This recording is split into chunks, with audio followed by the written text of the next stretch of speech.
everyone. Thank you so much for joining us today for this viewer's advisory on the TV show Bridgerton. If you don't know what Bridgerton is, I will give you a little bit of a synopsis, and it goes like this. Wealth, lust, and betrayal set against the backdrop of Regency-era England, seen through the eyes of the powerful Bridgerton family. So that's what the TV show is about. And my name is Elizabeth Ajunwa.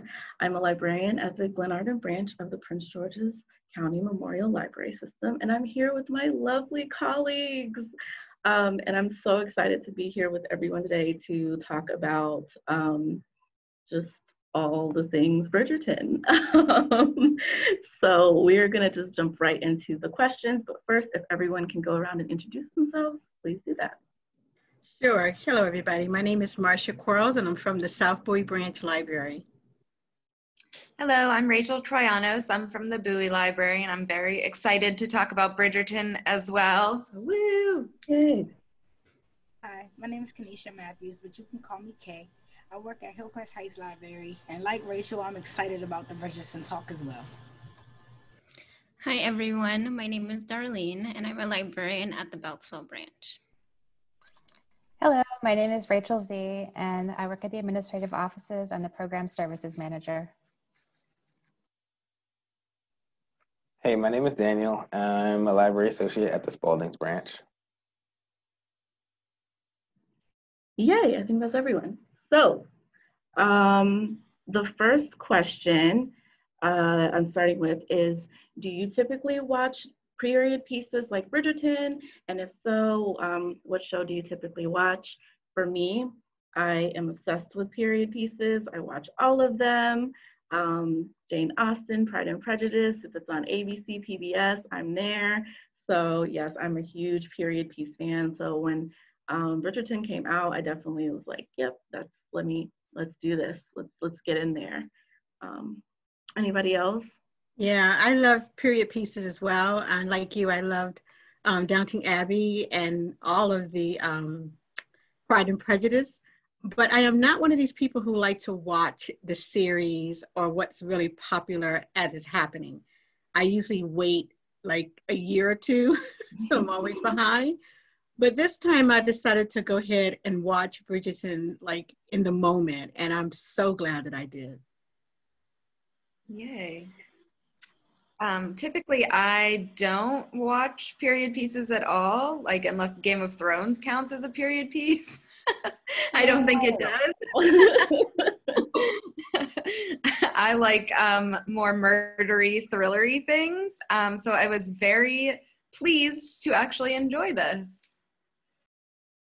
I'm big into historical fiction, so this is right up my alley. I love, Philippa Gregory's work, all of the royal scandals from history, and it's just so fascinating to see the costumes and all of the crazy cool plots that people get involved in.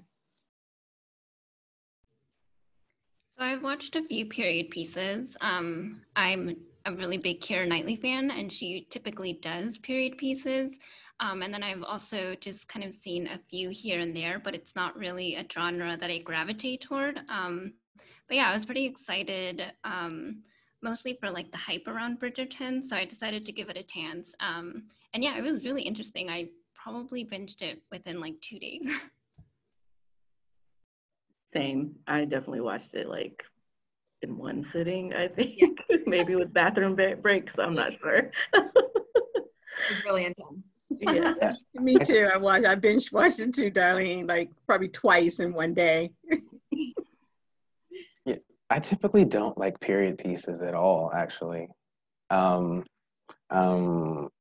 actually got turned on to this one just because I saw my sister watching it, and I just hanging out with her. I was like, what's going on? What is this? And then I just got sucked into it, and next thing I know, I'm watching it on my own. Like, well, she's at work. So I mean, I got sucked into it very unexpectedly. For me personally, I can't say that I don't like period pieces. I think I like accents. Like if it has an accent, oh, I'm there. Alias Grace by Margaret Atwood on Netflix. I mean, talk about binge. I binged that show. It was amazing. It was captivating. As long as it has like a plot and it keeps me entertained, I'm gonna watch it. So yeah. Great. So mixed reviews on period pieces. I was sure everyone was going to be like, yes, but I guess no. I see Daniel shaking his head. I think I kind of identify with Rachel a little bit with the whole dark thriller type of thing. Yeah. Okay, so moving on from like your general thoughts about TV shows, like what was your initial thoughts when watching Bridgerton? Like what maybe in the first episode or so like came to mind? I can say for me, I was just like, oh, this is way more spicy than I thought it was gonna be. I think I guess a disclaimer we can say is that this is not for children. It is like take a romance book and make it a TV show, and that's what you're getting. And I think I was expecting maybe it to be a little bit more toned down because Shonda Rhimes is a producer for this show, and so I'm used to like seeing her network television stuff. So I was very, very surprised by what I was seeing. But yeah, so those are like my initial thoughts. It was like way more raunchy than I thought it would be. And my initial thoughts was that it was the perfect romance story because I read that's all I read is romances. I'm kind of like Rachel. I love period. I love Regency romances. I love contemporary romances. I love romance, period. And after watching the series, I just, sat there like stunned because it just was exactly the way I would think, and all the romances that I read, exactly the way it was supposed to be. So it wasn't raunchy to me because I think the books sometimes are even raunchier than the movie was. I think it just depicted a lot of what actually happens in a real romance. So I thought it was true to romance books. And I guess we should probably say spoiler alerts for anyone watching, right? Yes, we're definitely going to spoil this. Because the first time I watched the series, I was so focused on Daphne and Simon's romance, like kind of what Marcia was saying, that I wasn't as focused on those little plot points were happening and like weaving themselves in along the way. And the second time around, I was like, oh my gosh, I kind of missed a lot of this the first time around. Like there's all these little side plots going on with the other characters. And I really got into Marina's storyline the second time around because I kind of knew what was going to happen with Daphne and Simon. Because I think the first time when you watch it, you're like, will they, won't they? What's going to happen with this little scheme of theirs? And so that's what I really enjoyed, is the little intricate plots that were woven. So I think initially, for me, I was just trying to place it because it's kind of new and then it's kind of not in sort of how it kind of depicts like period pieces in general. So I was like, it's giving me like the Cinderella from the 90s, but then it's also giving me like, yeah, I thought that too. Yes. Okay, cool. Yeah, like even just the colors, but also like the casting in a sense. Obviously it was reminding me of like other Regency era like films and TV series like Emma and Pride and Prejudice, and then obviously Gossip Girl. But then it also kind of reminded me of this like newer trend, I think, in films where there's like a modern twist, I think, to like these period pieces. And I'm thinking mostly of like The Favorite, which I can't remember when that was from. Yeah, I can't remember when that was from. But then also the 2020 Emma, like it's not necessarily that it's not trying to be historically accurate, but there's some sort of like modern take on it. So it feels a bit more fresh than just watching a boring or like a historically accurate period piece. I think that's why people like me and Daniel actually like it, because it is like a fresh take on something that's older or whatever. Yeah, I was just going to say, like, they adapt our modern music to like the period and everything. I liked it. I think for me, my initial thought about it was, oh my gosh, the cast is so diverse. I think that was one of the things that kind of sucked me into. I was like, okay, let's see where they're taking this. Yeah, that was me too. Like when I thought about the casting, I was like, I really want to know if it's one of those things where they just don't focus on it at all. And so it's just a diverse cast, or they're actually gonna like make mention of it. So that was another thing that from the first episode, I was paying a lot of attention to, like what the characters say, like what they do, and how they're portrayed, just to see if there's any sort of mention about this kind of diverse casting. Yeah, just trying to figure out how it kind of influence the dynamic a little bit. Yeah, I have to agree with you guys. I think the modern twist for me kind of just pretty much took me all in. It's funny, me and my friends, we named ourselves like Lady Danbury, Lady Kairos, Lady Bust Down. Like we have really just taken this script and we have ran with it. I sometimes contemplate if I want my child to call me mama. Like I really, I'm being so serious right now. No.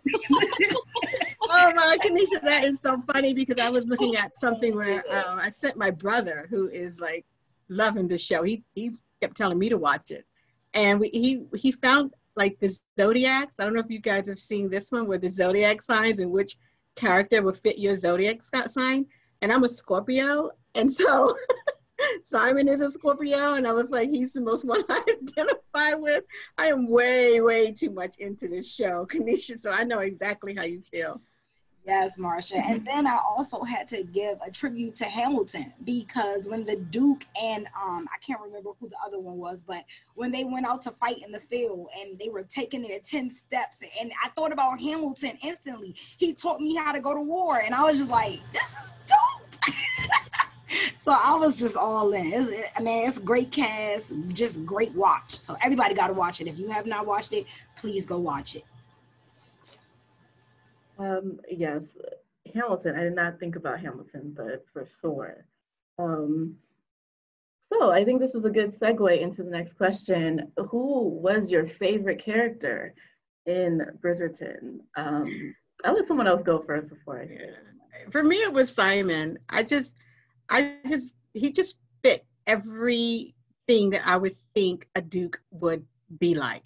He was tall, he was arrogant, he was sensitive, he was brooding, he was thoughtful, he, held everything on the inside, but he loved her without showing he loved her. I mean, every romance book you read, this is how the men are. They're just like Simon. So I kind of identify with him because I carry some of those tendencies, unfortunately. It's hard to pick a favorite, I think. I also really liked Lady Danbury, just because she was so cool and like such goals. She's just like an amazing woman and was like, here's how it is, get your stuff together, I just loved her. When Simon tried to tell her he wasn't going to stay in London, she was like, you're denied. You have to stay during social season. I just love that. In the slickest way possible. Yes. Yeah, I think Lady Danbury was my favorite too. I mean, she was able to be assertive without, I don't know, I don't have the right words to describe it, but she said what it was, and that's what it was, and there was no questioning it. And that just, like you said, Rachel, that is goals for sure. Yeah, she was the only one who can kind of handle Simon as well. She was able to get him to do things that most people couldn't get him to do. I think, like everyone else, I think my two favorite characters were Simon and Lady Danbury. But speaking more to Lady Danbury, I found her character really interesting, because if it's one thing that you pay attention to during like period pieces, it's sort of like women's roles at the time and what they were like allowed to do. And there's just something, I don't know if it was the modern take on it, but I just found her character really interesting because she kind of exists in that world and she's not married. And I don't really quite know where she like has her wealth from, but she still commands the respect and she's very like confident. So it's really interesting to see the way that she navigates that world as a single woman. Like, I don't know if she's a widower or what her background is, because I will say that that's one thing about Lady Danbury is that they don't give her that much of a background, but it was still interesting to see how she navigates that time period. Yeah, I have to say, like everybody else, I think Lady Danbury is probably one of my favorite characters, only because of the amount of respect she commands. Just seeing her in that role, like we said earlier, as slick-tongued and as witty as she was, I was the most entertained by her character.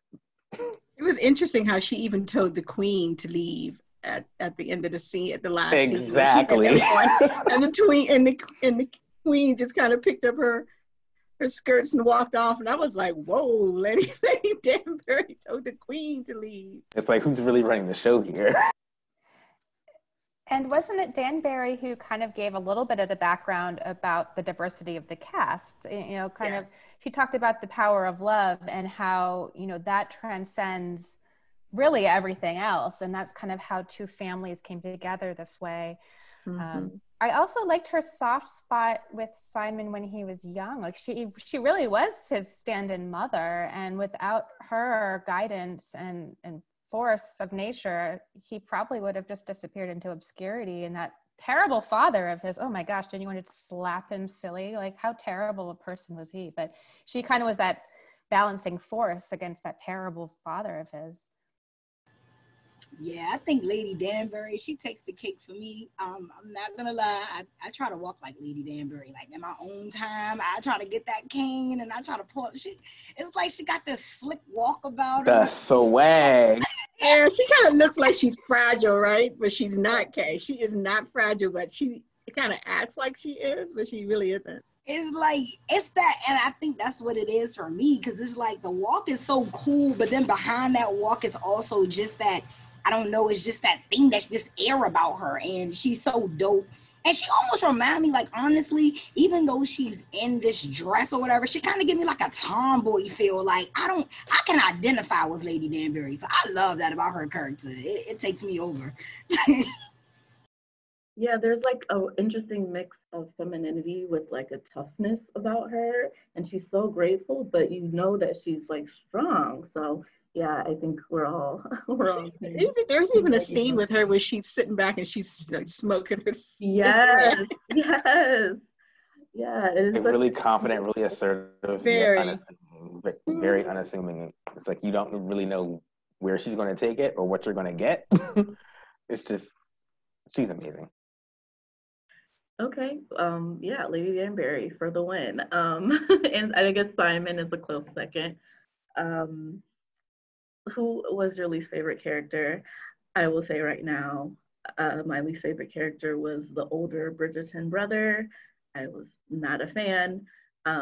Basically, Marcia, everything you described about Simon, I just felt like the opposite feelings for the brother, even though I felt like the older brother, and I hope someone can like tell me what his name is, because It's Anthony. His name is Anthony. Okay, thank you. That's how much I disliked him. I did not remember his name. I did not commit it. You know, I didn't like him either, Elizabeth. I didn't like him either. I understood his part, but the thing that got to me most was not his devotion to his family. It was how he spoke to his mother. And I understood that he was the man of the house and he had to take over his father's role. So I understood that part, but it was how he talked to his mother that really turned me off of him, and how he shirked his responsibilities, how he just went out there and he had all this fun doing his own thing, expecting his younger brothers to pick up, the pieces for him. And his mother had to tell him. She finally had to, put him in his place. And it took him a while. It took a while for him to grow on me. He kind of redeemed himself in the end, but I still didn't like him that much. Right. I understood his character as well. I just felt like there was a little bit of a lacking of charm that I felt like that character might have needed. But yeah, other people, what did you guys think? Penelope kind of annoyed me. Penelope. No, Rachel, she was so sweet. Rachel, we're batting 1,000. Yeah, like, I was just like, oh, get over it. I could not. Yeah. Yeah, I was not here for her and her like whininess and blah, blah, blah.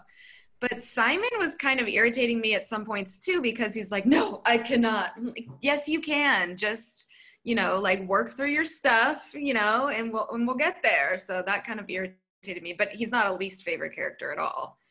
Definitely one of the top favorites. Just I had some annoyances with him. Anthony's treatment of Serena was his opera girlfriend's name.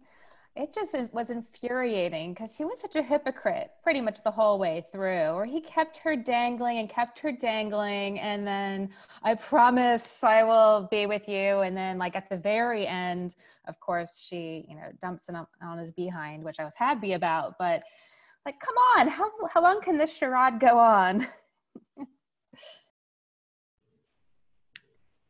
Yeah, I mean, I agree. I wouldn't say that Anthony was my least favorite, because I do have a least favorite, but I didn't like the treatment during that relationship and kind of just stringing her along.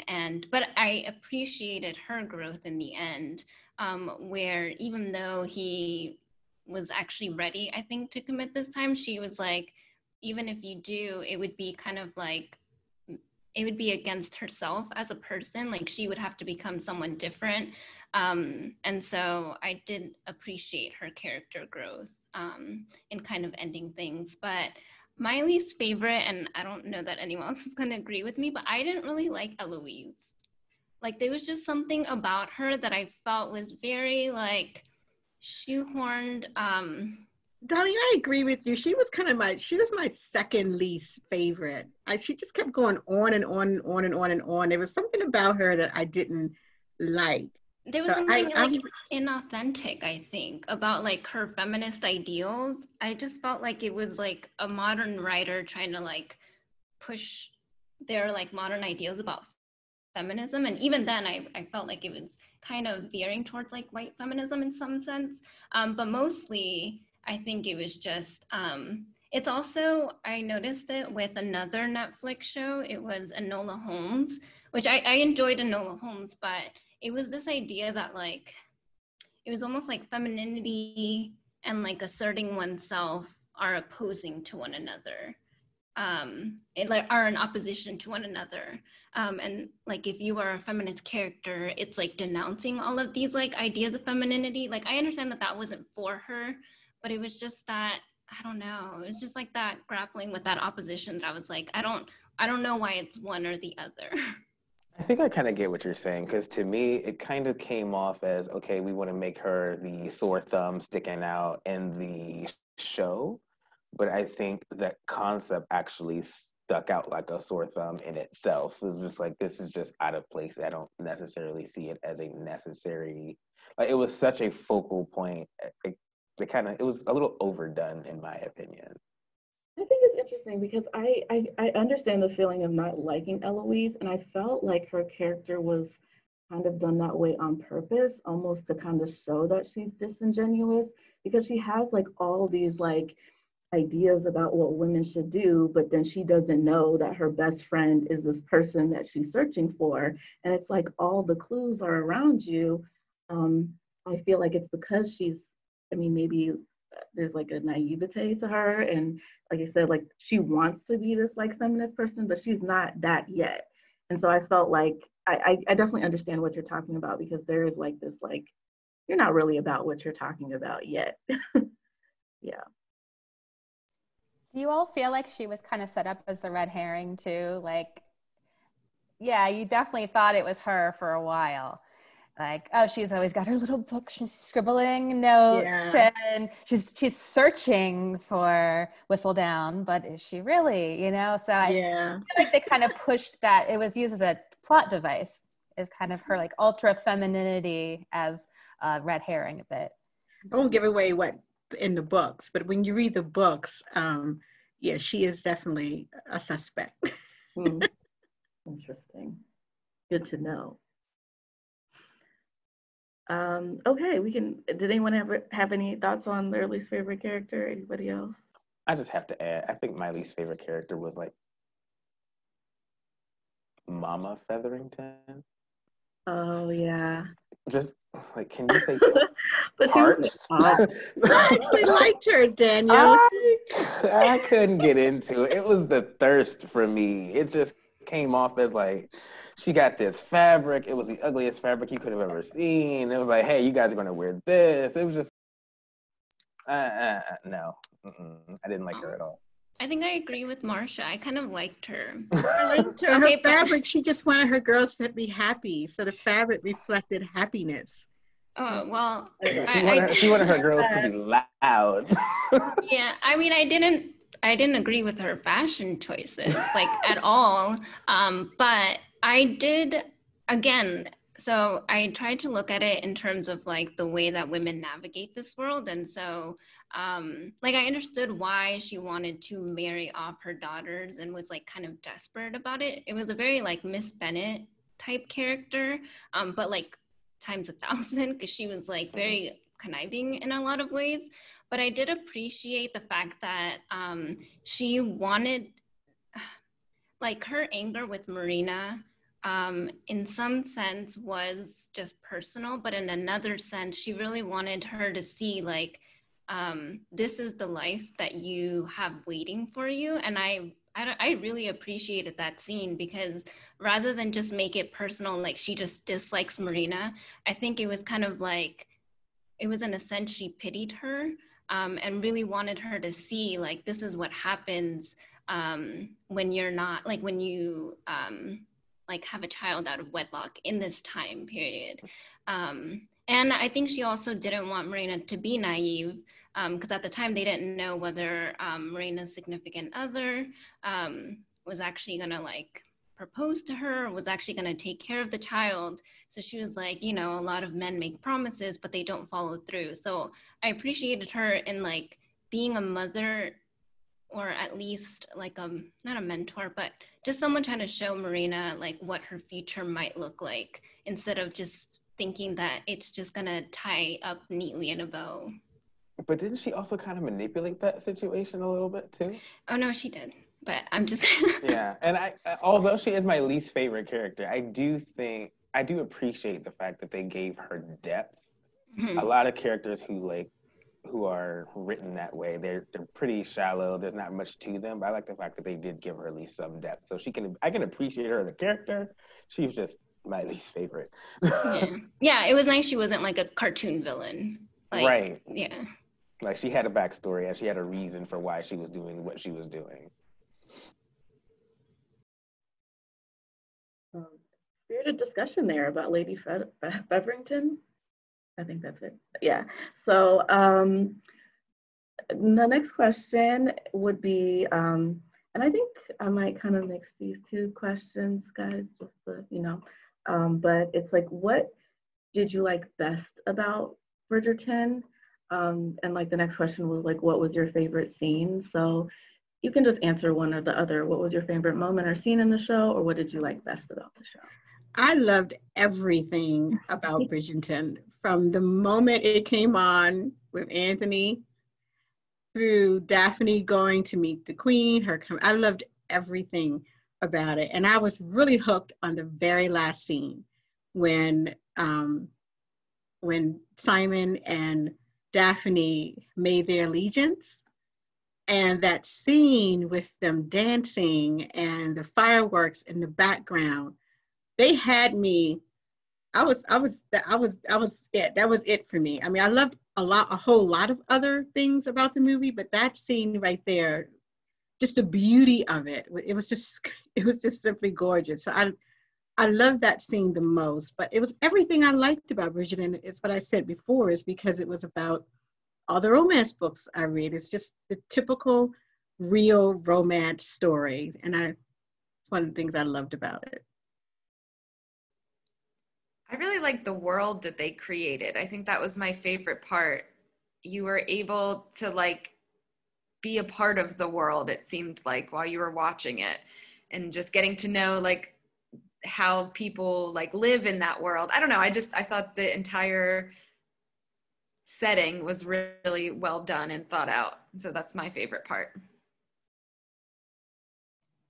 Some of the cute parts that I really enjoyed was like the realism of the girls trying to figure out like the birds and the bees, and like going around and asking these questions they didn't really know what they were asking about, and like the obfuscation of the answers was just hilarious to me. It's like you can kind of go back to that time when like we were all teenagers trying to figure out the answers, and you're like, you know, things haven't changed all that much. You know, parents are still awkward in having this conversation, and the kids are still like asking their buddies and their friends, and they can't give them the answers either. But I thought those were really, there were real moments of that, of trying to figure out just like, what's going on here? Like, let's get some real answers. Like, I know Marcia said she really loved the ending scene, but I think I kind of like the beginning of it. Like I said, diversity was like my favorite element for this show. So it's like to see the Black queen sitting there, like, and then she just gets up and just like flawless. I was like, her judgment is like Bible. I just thought that was like the scene itself was flawless in my opinion. Yeah, her wigs throughout the whole show, Danielle, her hair was just, I mean, you would have wigs anyway that are pretty much outlandish, but her hair was so contemporary. I mean, I think the one that stands out to me is she walked in with the biggest afro, and I was like, yes! Yeah, it had that. It just makes it has that the whole series had that contemporary modern feel about it, and I think what Rachel T was saying is that that it draws you in because you feel all these themes of friendliness and family and romance and the problems that go along with relationships. All of it was all put in one awesome theme. Because like Darlene was saying, I was looking to see what that dynamic would be. Like, is it going to be like a big conversation? Are they going to be like really on the nose with it? Or is it just going to be, this is what it is, moving forward? And it was just unapologetic. It was there. It's what it was. This is the world we're living in. Deal with it. Here we go. That's that contemporary feeling. Yeah, I have to agree with everybody. I think, like Daniel said, once you press play, I mean, even the way that the theme song is set up, it's so beautiful. It kind of reminds me of Chronicles of Narnia, like how they make everything so come alive. Like it's amazing. It's captivating. Even what Rachel was saying about the birds and the bees and how she was trying to go around and figure out like, what does it take to conceive a baby? What does that mean? How does one do that? And for her to get that information and then go do what she did, and that brings about conversation amongst everyone. Like, was that right for her to do that? Was that wrong for her to do that? I love the fact that Bridgerton always gives you another piece to talk about. You can never walk away and not have anything to talk about. And when I talk, I use those accents that I was telling you guys about. And I think that is one of my favorite parts. I also enjoy how, Simon was able to box his friend, but at the same time, they were able to have meaningful conversations. And that's when some of the most meaningful conversations took place. He was getting his behind whooped in that gym, but it inspired some thought. It made him think, it provoked him. And I couldn't ask for more. It was outstanding. And I just have one thing to say. I hope they cast me in the next Bridgerton. I want to perfect my accent and go on TV. You should answer the acting call and fly to London so you can answer the acting calls and be in the. I'm going to do it, Marsha. You should just do it. See, when they have a casting call, you can always do that. Lady Danbury's long lost daughter over here. Yeah. Yes. Thank y'all for rooting for me. I'm rooting for you 100% because if I could, I would too. Man, I could totally see you guys in this show. Yes. Any other thoughts about like their favorite thing? I'm trying to think of what my favorite part or the thing I like the best. I think, Daniel, the scene that you were talking about where they're getting ready and then they go see the queen and And then I think Daphne was like perfect at it, and just seeing the queen, like just kind of seeing the first shot of the queen was really impactful to me. I really liked that scene. Yeah, because the way they And framed her in that shot yeah, was amazing. It was just like she's sitting there, she's imposing, but she's just sitting there chilling. She was not impressed, was she, Daniel? She No. was not impressed at all. And and she didn't have to say anything. It was all in her face, all in her facial expression. You know how people talk through their expressions? She And I was think one of that's those people. She didn't have to say a word, and you knew exactly how she felt. yeah, I think that's one of the trademarks of a really good actor slash actress. It's just like you don't have to say a word, but it's like you are acting your behind off just by like one twitch of the eyebrow, one squint of the eyes. It's just like you are saying so much without saying anything at all. um, yeah. Oh, it makes me so excited to watch it again because now I want to watch it. Um, Okay, so the next question is what did you think about the mixing of 21st century music and the 19th century music? And I'm glad, I think, Marcia, you added this question. I'm glad you did because I usually don't like that, but I liked how they did it in this one because they changed the arrangements of modern songs to kind of match the era. And I was like, yes, why don't people do more of that? Because I think usually they just put the songs in and it just feels strange to me. Sometimes it works, but I really liked how they did it in this. I am a Broadway musical fanatic. I love soundtracks as much as I love romance. So any movie that I'm looking at, I always go and get the soundtracks. And I recognize some of the music in Bridgerton, but not a lot of it. I had to go out back and look up some of these songs because some of them sound familiar, but I wasn't quite sure, what they were. But they infused them so beautifully in this movie, and I think that's one of the things that keeps it modern. And I keep saying that, but it keeps it modern, it keeps it interesting, and it keeps it contemporary, and it keeps people like Rachel T and Daniel watching it because it's familiar. You know these songs, and it's beautifully done.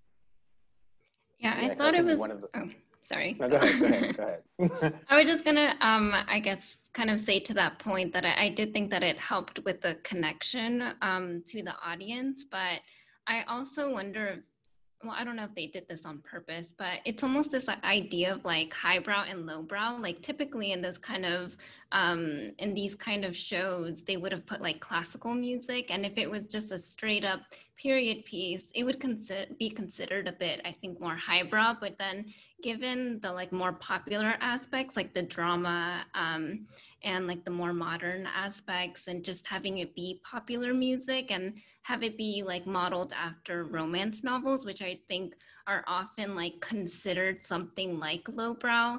But I love that it gave all of those things legitimacy because it was kind of saying that like this is just what people enjoy. Like I don't think that there should be any sort of like division between them. I think something can exist and it could just be like popular amongst everyone, and you don't have to think about it in terms of like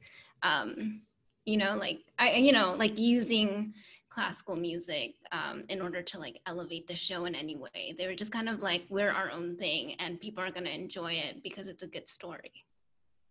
Yeah, and just to kind of piggyback off of that, it's just like it's definitely a good production slash business move on their part because you are kind of bridging the gap between those highbrow, lowbrow generations, if you will. But I mean, they took Billie Eilish's Bad Guy and said, make it classic. That was like, and as a musician, I can really appreciate that because it's like, okay, they're really hitting home to me because like Marsha, I'm a soundtrack fanatic. Like if there's a movie and the soundtrack, I mean, I feel like the soundtrack almost makes up like 45 to 50% of the movie because it's what drives the emotion. It's kind of what pulls you in. Like I know me and Rachel T were saying that we like those dark thriller, darker shows and movies. It's like it's the soundtrack that really pulls you in and really drives a lot of that. So it's like I could just really appreciate it because it's like I was classically trained in piano, so it's like I can appreciate the classical aspect of it, but it was modern music, so I felt like I was on that bridge between the two worlds, if you will. It's good to know that you're classically trained in piano, Daniel. I'm keeping a mental note. Please don't. Yeah. Any other thoughts about the music? It kind of reminded me, harkening back to, the Romeo and Juliet, the more modern version with Leonardo DiCaprio and Claire Danes, where they really hit that like modern music thing over the head really hard. And so I kept getting like little flashbacks to that, especially the big grand dancing scenes and ballroom scenes. It's like, oh, that kind of reminds me. And that was the first time I'd really seen that in cinema, where you were looking at a period piece, but you were also juxtaposing that with more modern music. It also, again, reminds me of Cinderella from the 90s, because they did that with the Rodgers and Hammerstein music, and they made it more R&B and like Whitney Houston and Brandy, that just kind of already makes it sound more modern for that time. So and The Knight's Tale. I don't know if you guys saw The Knight's Tale. That's the first one that I remember that the music was. I can remember the music being really, really modern, and the clothes were modernized in that one as well.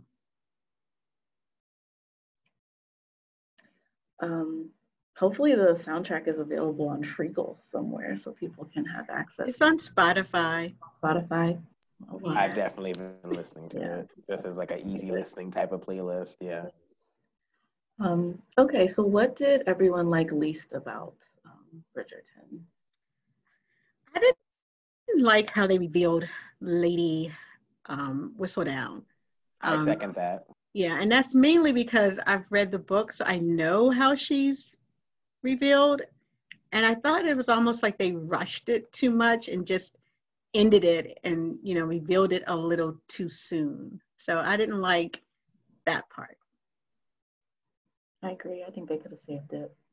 Yeah, I agree, because it's almost like I don't know where they're going. I think they might have done it on purpose, just because it's like it leaves you like, okay, so where are we going to go from here? But I would have liked them to say that just at least until the end of season 2 or something. You just had no idea how she did it. There was like no explanation. It's going to come and we're going to find out the why, but they just like snuck it in, and it just kind of left me like, because I know what's going to happen. I just kind of felt like it was too rushed, like you, Daniel.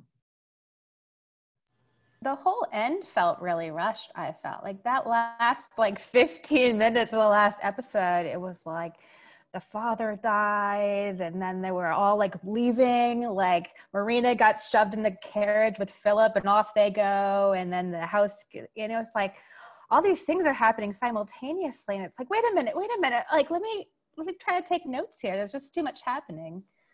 I agree. I think if you read the books by Julia Quinn, you'll realize that a lot of the things that in that first season are kind of spread out among the books. And it seems like they weren't sure if there was going to be a second season or if this was going to be that popular. And they wanted to put everything that they possibly could get into it. And, I kind of felt like you, Rachel, that it was just a little overwhelming at the end. And especially when they just rushed her in and revealed who she was too soon to me. Yeah, I can kind of see both sides of it. Like just from a cinematography standpoint, it's like kind of let's whip the audience up into a frenzy and then just cut them off and leave them hanging. But then it's almost like, okay, but this is like the pilot season, so it's like they might be rushing it because they don't know if it's going to get renewed or how it's going to be received because it is a period piece. So I can kind of see both sides. I wish they had trusted themselves more towards the end. I was like, it's a Shonda and Chris Van Dusen show, and like they've worked together several times on really popular shows. So I was like, I would think that they would trust themselves, that they had something that people would really gravitate toward.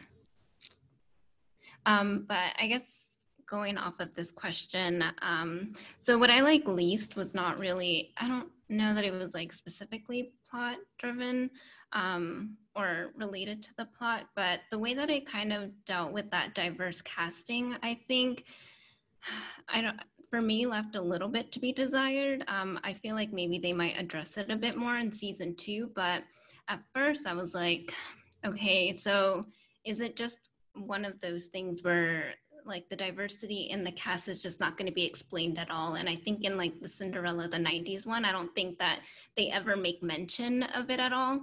But then, so at first I was just ready for it to be like that, but then they do make it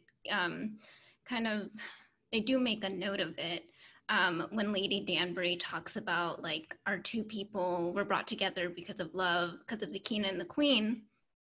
And I was like, okay, so then race is a big issue. But then I feel like that's the only time that that's brought up. Like, it's kind of like it mentions it, but then it doesn't carry it throughout the show. So it doesn't show like, you don't just have the king and the queen get together and then somehow like the prejudice between both these people is just erased, you know? So there was nothing like any sort of prejudice or any sort of microaggressions or anything like that that would really tell you more about the dynamic of how they were before the king and queen got together. And then the other thing about that diverse casting is that I didn't expect to see like any Latinx characters because of so many things. But in terms of like Asian characters, you see them in the background. So they barely have any speaking roles, but then it doesn't really explain how they're integrated into that society either. So it kind of teased you with this like really diverse casting, but then I don't think that it did enough with that diverse casting. And it was like it wanted to make certain points, but then it didn't follow through on those points. And I think one of those things as well, I think some people would pick up on it, but I don't think the general audience might.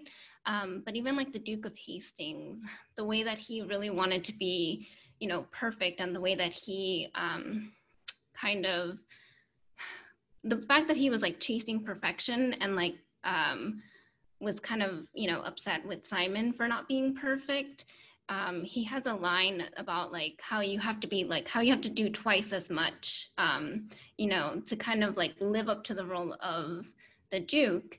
And it kind of reminded me of, you know, this larger conversation about like people of color having to do twice as much, even if they're in the same position as maybe a white colleague. And I feel like that's sort of what it was trying to say, but I think that it got lost, because I think what people take away from the Duke of Hastings is just that he was a terrible father. Like, I don't think that that not everyone was having that conversation about why he needed to be perfect and why he expected that of Simon.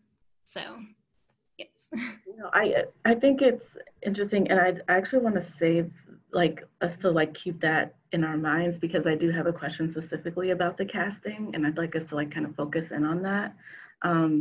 Did anyone else have anything about their least favorite thing before we go in? Because I had one thing.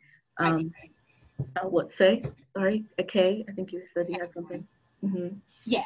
So not only was the show just like 8 short episodes, that wasn't long enough, but I kind of wanted to see a different twist with Colin and Marina. And I know, like, you know, you can fault me for this, but even though she was pregnant and she didn't tell him, I'm not gonna lie, it seemed like they may have had some type of connection. Like, I know it was only short-lived, you know how them Collins go, but at the end of the day, it's like something might have been there. And I kind of wanted to know, like, what would have happened if the story was written a different way, you know, if she would have maybe told Colin sooner, or if Colin would have just found out, you know, by her rather than by Lady Whistledown or whatever. Like, what would have been the turnaround?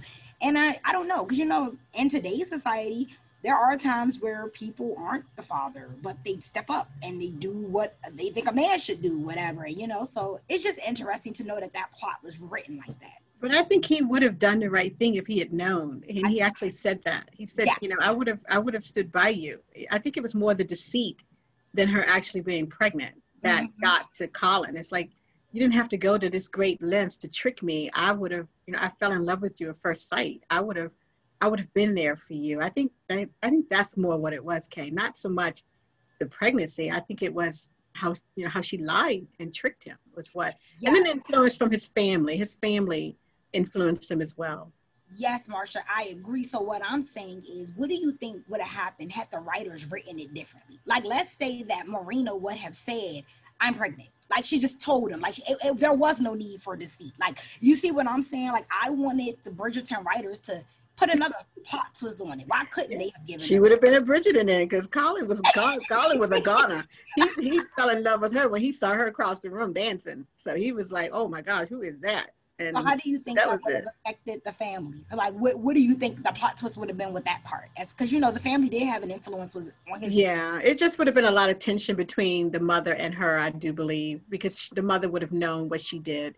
So it would have been hard for her in the family dynamics to, you know, to prove herself, you know, so she lied and everybody knows she lied. It's like she trapped him. Yeah. So I think she would have had a lot of problems within the family dynamics if he had married her, but he wanted to. Yeah. He definitely wanted to. Sure. Yeah, I think what happened, I don't know about her going off with the guy, but I think what happened with Colin, I agree with Marsha. I think it would have just been so difficult for the family to get around that. One thing I didn't like, and it's a scene that's been actually mentioned as a problematic scene, and I think it raises some issues with and some questions about like how we think of men and women and consent and what is appropriate and what's not appropriate. And I thought we should at least kind of address that was something that did happen. And there's some questions about like the scene of kind of Daphne basically forces Simon to basically get her pregnant, and like just some questions with that. And I think watching that scene, it did make me uncomfortable, but then also like seeing the discussion about it afterwards, it made me really think about like, yeah, what is appropriate, what is consent look like, and how it might in the dressings of the romance genre, how we might kind of like put that stuff to the back of our minds. So I have to admit, I've read a lot of romance, and I've never ever come across anything like this before. Yeah, it was cringy. It was cringy. Yeah, even when you're reading the book, she does it a little differently, but she still does it, and it leaves you kind of thinking. I don't know how I feel about that, because in one way, you know, she's feeling like this is the only way she's going to have, you know, she can have a child, is to basically, you know, do what she did. So I don't know. I'm on the fence about it. Marsha, what did she do in the book? I'm curious. I never read the book. He was drunk. So he was actually like falling out drunk, and yeah, she did her thing then. That's worse. Worse. Yeah, that's like even more. So it was a little different than in the movie, you know, where it was kind of consensual in a way. Yeah, you know, I feel like they were trying to clean it up in the show. Yeah, because in the book, I mean, it would be considered something else, because he was drunk. Yeah, and that, again, it makes me think of like this genre and how like I think there's some stuff that is forgiven, and I think sometimes I think they might have thought like, oh, maybe we can clean it up this way, and it's like, no, like I don't know if that. I think maybe they should have maybe tried to find another way. But I don't know, because it was questions. It was so true to the book, to the story, though. I mean, it wasn't like, you know, they just wrote it in there. That was actually in the book. So I was a little, you know, surprised to come across it when I read it. And I was even more surprised that it was in the movie, but it's true to the story. It's just told a little differently, but that's how she did it. Yeah. And even the bigger picture of consent, I think, is a really interesting one, because, you know, moving beyond the Simon specific situation, the reason they were even married was because they were caught in the garden. And, you know, they were both consenting at that point, was, you know, our understanding. And so, like, you know, when her brother comes along and says, well, clearly Daphne can't give consent, you know, like a woman can't give consent to this sort of behavior. So it's like, that whole thing about consent during that historical period was very interesting, because it's almost like, where does it begin and end? Like it was much grayer, I think, back then, especially considering that they didn't think women could really give consent. Like it wasn't really their place to give it, or obviously they wouldn't have given it. So, you know, it's just, there's so many questions around it. I think it's an interesting topic. Yeah, it was a really cringy moment of I can't give consent, then neither can you. It was cringy. I think it was Yeah. meant to make us uncomfortable. I mean, because even reading in the book, you're like, oh. So I think the way she did it in the movies really meant to make us uncomfortable and to really see that Daphne felt that she didn't have any other options. Yeah, So I was definitely watching it like, Yeah, I think it reminds me of what Kay was saying about how the show always gives you something to talk about. And so there was just so many different, I think, conversations around Bridgerton after like people had finished like binging it. And a lot of it had to do with race, but a lot of it had to do with like sexuality and like, like women's issues. And then as well, like this idea of consent. Like I remember everyone really talking about that scene and just the dubious nature of that kind of consent. And, like trying to understand her in a way and saying that she really, like Marcia was saying, that this was really the only way that she could see herself like getting a child. Because at that time, I guess you have to remember that like divorce isn't something that you could just easily do. So here's someone that kind of felt like she had been lied to or tricked, I guess, into this marriage. And so divorce wasn't an option, but what she gave up was this idea of having children, which she really did want. And she thought she was giving it up at first, that they were both giving it up, like that, that he also like probably wanted to conceive, but like couldn't. And so I still felt like really uncomfortable with that scene though, because I just felt like all it took was just a conversation to kind of get like a dialogue going, to see like where both parties were coming from. I don't know, I was like really angry at the fact that she decided to do it the way that she did. Like, she already felt wronged in the way that he, well, she felt wrong because obviously like his wording, right? He had said can versus won't or something like that. So she had already felt wronged. And I was like, I just don't see why you would continue that cycle of like non-communication. Why wouldn't you just go straight to him and like talk to him about it? Well, I was so angry. repressed. The society is so repressed, so you can kind of see it every moment. There's like not really those opportunities. And I think at that point, it's like you've asked for the answer so many times and no one's giving it to you. It's like you kind of feel, you feel stuck. So it raises some interesting questions. We're coming to the end of our discussion here, but I do want to talk about diversity in casting and also like where you guys see the show will go, and we'll kind of end on that note. I had a lot of thoughts about diversity. I think that could have just been a whole thing, but I had a lot of strong feelings. I think, Darlene, what you were saying about there's probably more to the story with the Duke's father's character. I felt like that with all of the characters of color. I was happy to see the characters that were there and that were casted, and that they have roles, because it's rare to see Black people in period pieces that are not, servants or slaves or like something that's just like not, not really, it's like they're kind of like outsiders in the world. So it was interesting to see them like as insiders, but I did feel like there was still much to be desired in the casting. I felt like there was much to be desired in the diversity. Like it was really mostly light-skinned Black people that had speaking roles. And I felt like that was something that I would have wished they would have been a little bit more thoughtful about. So I felt like I appreciated seeing it, but I felt like there was more to be desired.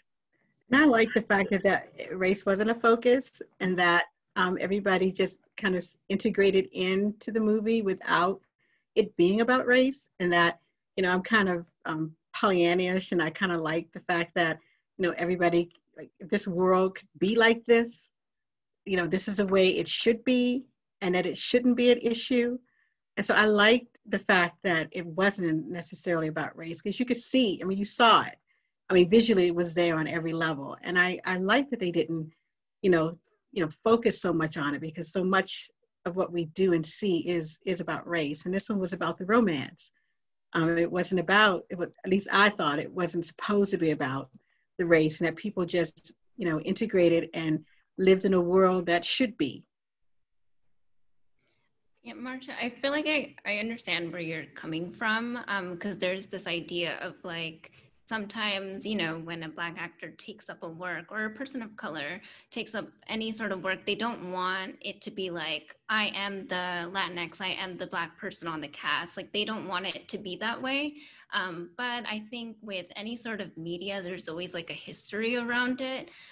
So regardless of whether it was trying to make any sort of like point or not, I think people were going to see it anyway, because that's just how we consume media, especially when you like see a lack of representation usually. And I feel like it does follow this trend of like TV shows now, where when they have diverse casting, it tends to be lighter skinned Black people in roles where there's supposed to be like more diversity. And people can point to so many different shows. Like if it was just like one or two, that, someone could easily say like, oh, you're just seeing things. But like I think I saw a video essay like a few months ago, and someone was like, like if you think about it, anytime there's like a Black person in a TV show, they're most likely going to be of mixed race, or they're going to be light skinned. And then they like pointed to so many like TV shows, and I was like, see, that's something that watching I probably wouldn't have noticed, but someone notices it because they're realizing that they're not seeing themselves on screen. So I do think that while I understand like where you're coming from, like you don't want it to just be about that, there's just like a whole history of media to kind of consider. Mm-hmm. That's why I'm waiting for the next family that they focus on to be like, whether it's an Asian family, a Black family, and it's just them.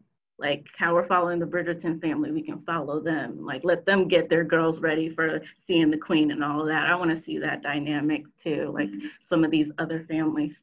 So. Yeah. And I'm interested in see how they're going to do, because there are going to be 8 of them. There are 8 books. That's typically how it is. If there's 8 books, it's going to be 8 stories about the children. Mm-hmm. And so I'm really interested to see how they're going to integrate race into this, because they did it very seamlessly and very quietly to me, very subtly in this. I mean, not that subtle, because visually you could see it, but it wasn't like you're saying, Darlene, it wasn't that much discussion about it at all. And of course, the books don't have any race mixing of races at all either. So you can't go back to the books and try to, pinpoint anything. So it's going to be interesting to see how they move forward with the rest of the siblings, to see how they integrate and who they choose as characters for them to marry. Yeah, and I just have a brief comment. I just want to say that it's just very refreshing to see, like kind of like what Elizabeth was saying earlier. It's refreshing to see Black people, people of color in a show, and it not be about or not be focusing on a trauma, it's so heavily racially focused. It's just slavery. It's just really yeah, slavery, servitude, mass civil incarceration, rights, civil rights, the usual suspects. It's just really refreshing to see these roles and to see myself in a role that's not about some type of historical trauma. I mean, even one of the, if I remember, Cressida, is that her name was Cressida? I think she had like dreads.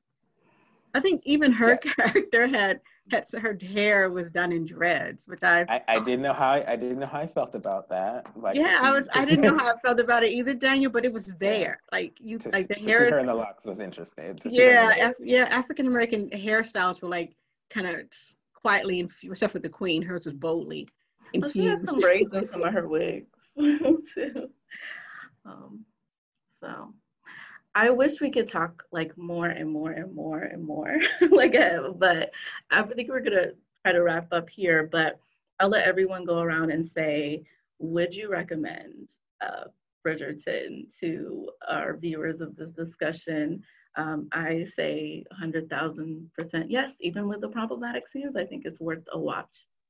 I do too. I think if people like Rachel T and Daniel can watch it, then it has that universal appeal to everyone from, my age to millennials, to anyone in between. I just think it has so many themes that you can focus on, and it affects, that you can relate to. So I would definitely recommend that you at least watch the first episode. And if you're not hooked by the first episode, you're not going to watch it, but just watch the first episode in season 1, like the first episode, and make your decision. Yes, agreed. I recommend it for sure. I think mostly anyone could enjoy this. I mean, if you just like a good story. Yeah, I second that 100%, 1,000%, all the way. Watch it, enjoy it, come back, tell me that you watched it, and then we can practice our accents together. Like, let's do that. I just cannot wait until the second season. Like, can it happen already? Like, I guess when the second season comes out, it'll give us an excuse to watch the first season yet again, so we can know exactly where we are going. I think they're filming in April. Like, I'm such a Bridgerton geek that I know that, right? I think they're supposed to be filming in April. Yeah, I would definitely recommend it. And Elizabeth, just I'm gonna kind of poke you a little bit. I'm looking forward to the Bridgerton discussion season 2. Yeah, we can make this a running thing for sure. Yeah, I mean, I would definitely recommend it, if at least for the conversations, and just the conversations around it. I felt like if I didn't watch it, I would be out of the loop. So if you don't want to be out of the loop, I would watch Bridgerton. Also, we should have a program with like Kay talking about like accents, or it should be like an accents with Kay program, like a live program. I'd love that. Yeah. And she's going to be on Bridgerton, so she's gonna show us her. Well, there'll be an open mic coming up, and maybe during the open mic, you can test out some of your. How do you say it, Kay? Marvelous. Marvelous. Yeah, we can do that. Let's do that. Let's make an accent program go down. I'm with that. We need to find some people that I can practice my accents with. So send them my way. Okay, my car speaks with a British accent. That's dope, Mar. I need that in my car. Pass it over. Give me the system. Fancy. Did both of the Rachels? Did you either you? How do you feel? Yay or nay on Bridgerton? Yeah, I went already. I said yes. Same here. Yep, I'm thumbs up. Yes. Okay. Well, thank you all so much for the discussion. Maybe, hopefully, we have a part 2 of this discussion to see where things went from here. Please check it out. It's on Netflix. Hope you enjoyed our discussion. I don't know when you watch it. Maybe good afternoon, good evening, and good night whenever you're watching it. But thank you so much. And please check out our online resources, Canopy, Freegal, and check out Spotify and Netflix to check out Bridgerton. So thank you all so much, and have a good day, evening.